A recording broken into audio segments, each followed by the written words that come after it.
Olá, pessoal. Mais uma vez, né, estamos aqui com a nossa rodada de entrevistas pela nossa rádio HD.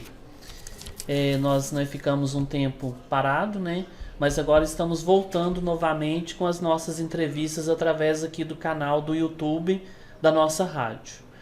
E hoje, né, para nós comemorarmos esse mês, que é o Setembro Amarelo, que é o mês de prevenção ao suicídio, hoje nós temos, né, uma entrevista aqui com a doutora Maraísa Monteiro Maciel.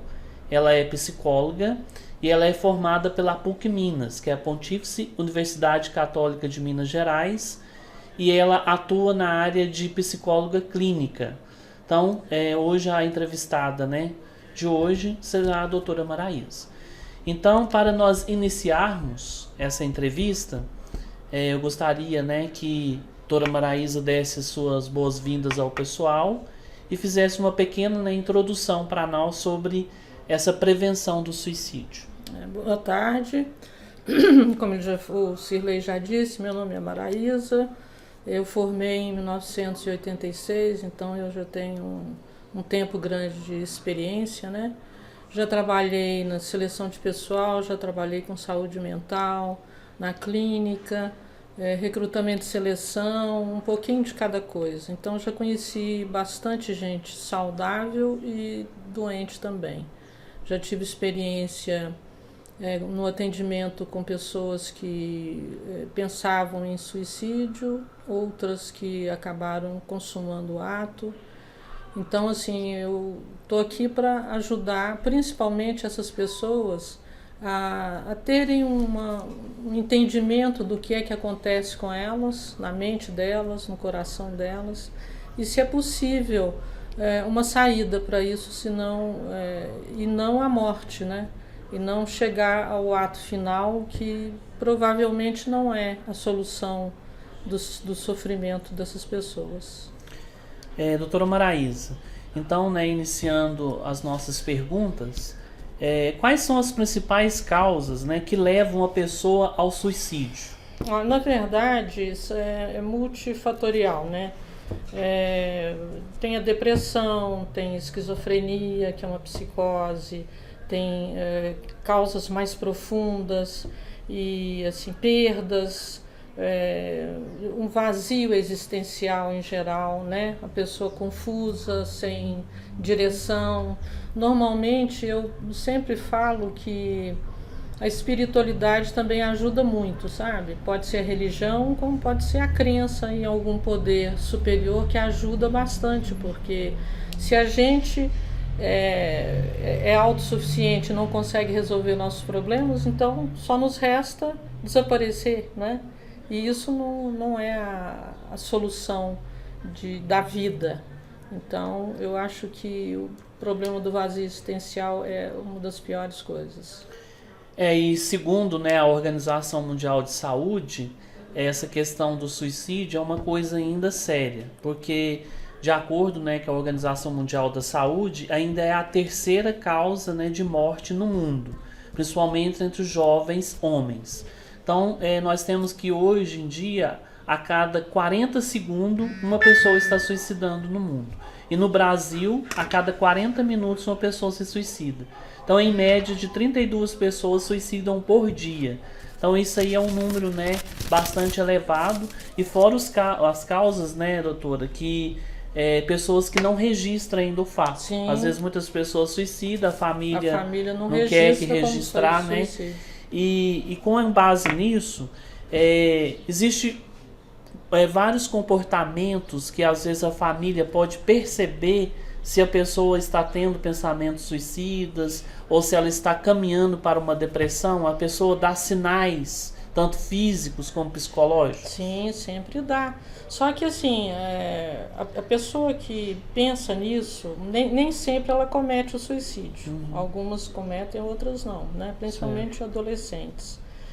E assim, a causa não é uma doença, né? A pessoa não está doente sozinha, ela está inserida num contexto familiar que muitas vezes já é a própria doença, né? Uhum. Conflitos familiares, a sociedade também, por exemplo, a saúde mental, existe o CAPS, existe para fazer, tá dando suporte a essas pessoas, às famílias e tal, mas nem todas vão, né?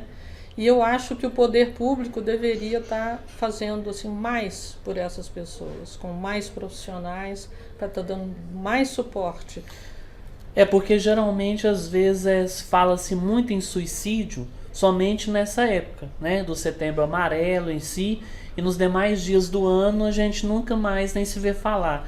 E principalmente aqui na nossa cidade, aqui na nossa região, de vez em quando a gente vê um caso, Sim. né? Ó, fulano suicidou, principalmente jovem. Então, igual a senhora falou, acho assim que tinha que ter mais um acompanhamento mais de perto, né? Sim. Pelo poder público, pelo Estado, Sim. até pelo governo mesmo federal, porque fala-se em Setembro Amarelo, é como se fosse somente esse mês a prevenção, depois acabou. Exatamente, né? Não são todos os anos e todos os dias do ano, né? Porque até então as pessoas dão sinais, né, de às vezes de uma depressão, de alguma doença psicológica, no seu dia a dia. Sim, né?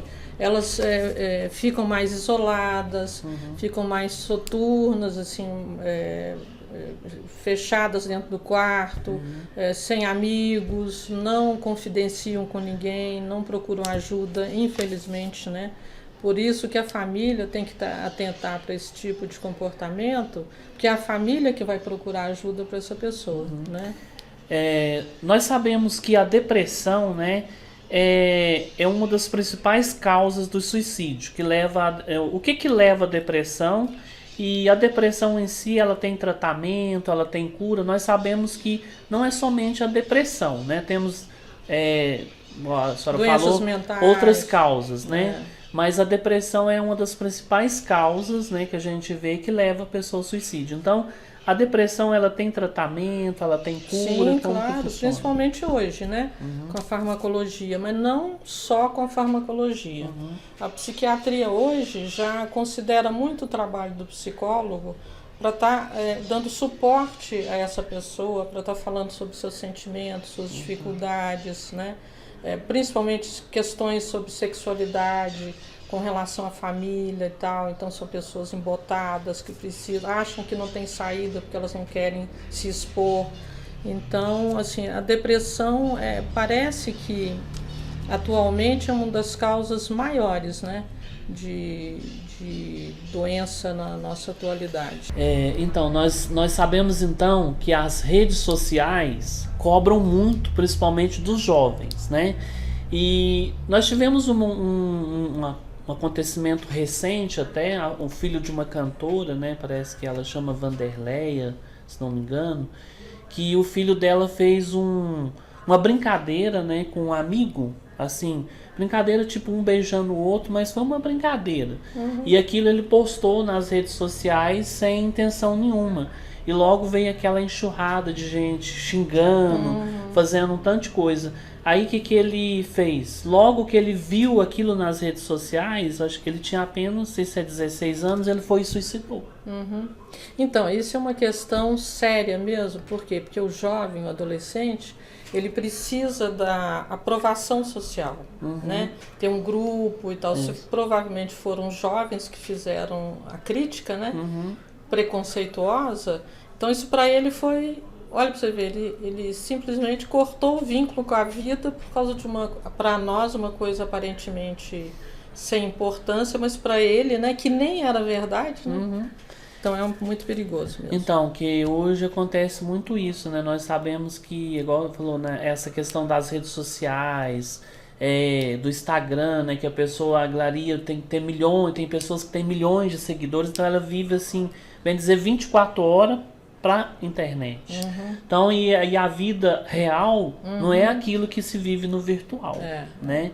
Então, essa realidade é uma coisa que hoje nós estamos vivendo e muitas vezes acontece essa questão desses casos, né? A pessoa não dá conta de tanta pressão e a única alternativa que ela se acha é a questão de tirar a sua vida. Então, por isso que os pais têm que ficar muito atentos se essa pessoa, se esse adolescente ou essa criança está ficando muito tempo, né, na internet, na rede social, e observar se ele está tendo algum comportamento diferenciado, né, do que era antes. Porque os pais sabem muito bem o que é que se o filho está bem ou se não está. Então, ele precisa procurar ajuda. E principalmente na pandemia, que a gente não pôde sair, né? Eles começaram a se unir mais pela internet, né? Falando em questão da pandemia, nós sabemos que desde quando começou a pandemia veio o isolamento social, né? Eu queria que você falasse um pouquinho sobre essa questão, né? Da frustração que as pessoas tiveram com o trancamento em casa, igual principalmente o jovem, com todo esse aparato que se teve, né, do isolamento, da solidão. Isso muitas das vezes pode desencadear também um pensamento suicida e às vezes pode desencadear para uma síndrome do pânico, para uma depressão, né, para uma ansiedade, né, mais avançada. Isso realmente foi um problema e a gente tem que lidar com ele, né? Na verdade, não foi um período tão grande, né? Pensando bem, um ano, nós vamos ficar 1 ano, 2 anos mais ou menos assim. Porém, solidão é uma coisa, isolamento total é outra, né? Então assim, a gente precisa ficar um pouco sozinho mesmo, a gente pode ler, né? Pode buscar informações, pode entrar em sites de psicologia, tem tanta coisa que você pode buscar, né? Então você não precisa estar o tempo inteiro com pessoas, né? Você precisa aprender a estar sozinho. Então, assim, se essa pessoa, se esse adolescente, esse adulto e essas crianças não estão conseguindo, é porque já existe um problema anterior emocional, né? O tal do vazio existencial. Ninguém pode te completar, não existe isso. Por isso que a psicologia, os consultórios de psicologia são importantes, a saúde mental também, os psicólogos, por quê? Porque a gente pode estar falando sobre as suas emoções, as suas dificuldades, né? Doutora, aproveitando então o que a senhora disse aí, que ninguém pode se completar, né? Qual que é a mensagem então que só deixa assim para as pessoas, que a gente vê muitas pessoas assim desesperadas, né? Com o seu casamento, com o seu namoro, às vezes as pessoas estão namorando, briga muito, e às vezes o companheiro larga, a pessoa fica desesperada, eu vou me suicidar, não, minha vida acabou pra mim porque eu gostava demais de fulano e ele me largou, ela me largou, e a gente vê que parece que com a pandemia, com esse isolamento, que a pessoa fica mais junto assim no seu dia a dia, principalmente eu estava vendo uma reportagem que até a questão dos espancamentos, da questão da violência doméstica aumentou, né, com a pandemia. Então qual que é a mensagem que só deixa para esses casais, para os namorados, para as pessoas que estão vivendo essa crise? Buscar o autoconhecimento, isso aí é a coisa mais importante, saber como você é, quais são as suas dificuldades, volta novamente, né, para o autoconhecimento, tudo volta para o autoconhecimento, porque ninguém pode te dar segurança, ninguém é responsável pela sua vida, ninguém pode trazer felicidade para você. Então, antes de tudo, a sua autoestima, você tem que trabalhar a sua autoestima, tem que descobrir o que é, por que essa incompletude, além do vazio existencial que realmente todos nós temos, né? Mas tem que buscar esse amor próprio, porque a falta de amor próprio leva a isso aí. E nós sabemos que a terapia, né, seja ela psicológica ou a terapia em si, ela é uma das formas de prevenção de várias doenças, seja elas psicológicas, mentais. A senhora recomenda a terapia assim quando? Eu recomendo sempre. Sempre que... Você não precisa estar enfermo, não precisa estar com problemas sérios, emocionais que não consegue resolver. Normalmente as pessoas procuram a gente por causa disso. Já é uma porta de entrada, né? Já é uma iniciativa boa. Porém, a vida da gente sempre tem algum problema, né? E não só os problemas externos, as questões internas também, né? São conflitos, uma história pessoal com dificuldade, com problemas familiares, com abusos, com traumas, né? Então a gente precisa procurar sempre, se pudesse, se fosse por isso que eu falo, o poder público deveria facilitar isso aí para as pessoas. Parece que agora eu ouvi falar que as escolas já vão ser obrigadas a ter psicólogo lá. Então isso é muito bom, porque eu já fiz algumas palestrinhas lá nas escolas, aqui em Ibiá também, E as professoras ficam assim, meio sem saber o que fazer com os problemas dos alunos, que buscam as professoras para poder conversar coisas que elas não dão conta de dar apoio, né? E sobre a questão em si, existe algum telefone, alguma, por exemplo, a pessoa está com pensamento suicida, está precisando de alguém para conversar, existe algum meio, algum telefone, algum lugar que a pessoa pode procurar? Existe o Centro de Valorização da Vida, no número 188, 24 horas por dia, sempre vai ter alguém para atender a pessoa que quer falar sobre o seu sofrimento, sobre as suas dificuldades. Até as pessoas suicidas, muitas ligam para lá e dizem, eu vou suicidar, e a pessoa pergunta, mas por quê? Mas o que está acontecendo e tal. Então, assim, essa conversa inicial, muitas vezes ajuda, na maioria das vezes ajuda a pessoa a não cometer esse ato. Então, CVV 188.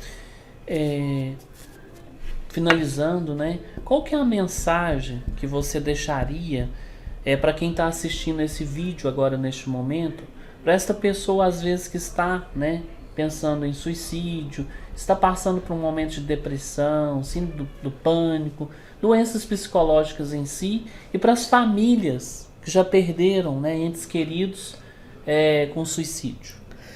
A primeira mensagem é para as famílias, né? Que tudo começa na família. Famílias saudáveis, membros saudáveis, filhos saudáveis, né? E sempre tudo começa na infância. Então, assim, desde a infância, valorizar, por exemplo, a fraternidade, a harmonia, o respeito, o amor universal, a ética, esses valores que são muito importantes para a gente, que a vida, né, é o valor que a vida tem, quando a gente dá valor para isso aí, e também, ou religião, muitas vezes, né, isso ajuda muito também, e a espiritualidade. Eu quero passar a mensagem que é o seguinte, a morte não é a solução, nunca é a solução é a vida, valorizar a vida, buscar ajuda, falar sobre os seus problemas, buscar alguém que você tenha confiança, de preferência uma pessoa que seja profissional da área, né? No caso aqui em Ibiá nós temos o CAPS, que lá tem 3 psicólogos que podem ajudar muito, tem o meu consultório, tem outros psicólogos aqui na cidade também, então buscar ajuda. Porque a pessoa, você que pensa nisso, não está enxergando saídas, porque você nem sabe o que está acontecendo, né? É uma confusão, é um conflito interno, e você precisa primeiro ter a compreensão do que está acontecendo com você para descobrir as saídas, né? As causas, e depois saber como solucionar. Então fica aqui meus agradecimentos, né, à doutora Maraísa. Nosso muito obrigado, tá, em nome da nossa Rádio HD, por esta entrevista. Eu sei que vai ser de grande valia para muitas pessoas. E agora eu gostaria que a senhora passasse, né, o contato do seu consultório, que nós sabemos que a doutora Maraísa, ela atende aqui em Ibiá, né, ela atende particular. Ela já trabalhou também aqui na saúde mental, né, da nossa cidade, mas agora ela está fazendo seus atendimentos particulares. Eu gostaria que a senhora passasse assim, o telefone, o endereço, como que faz para a pessoa fazer um agendamento, tá? Eu vou passar o telefone, porque esses detalhes eu prefiro passar depois ou pelo Zap, né? Isso. Em geral eu uso o Zap, que é o 988255348. Qualquer hora pode mandar mensagem que a gente agenda uma entrevista, ou mesmo pelo Zap a gente já pode conversar alguma coisa. Então repete aí, 034 988 25 5348. Tá bom, então. Eu agradeço muito também a oportunidade, né, de poder estar passando uma mensagem para essas pessoas que precisam tanto de ajuda, e para as famílias também que sofrem muito, né? Então espero ter ajudado. Com certeza.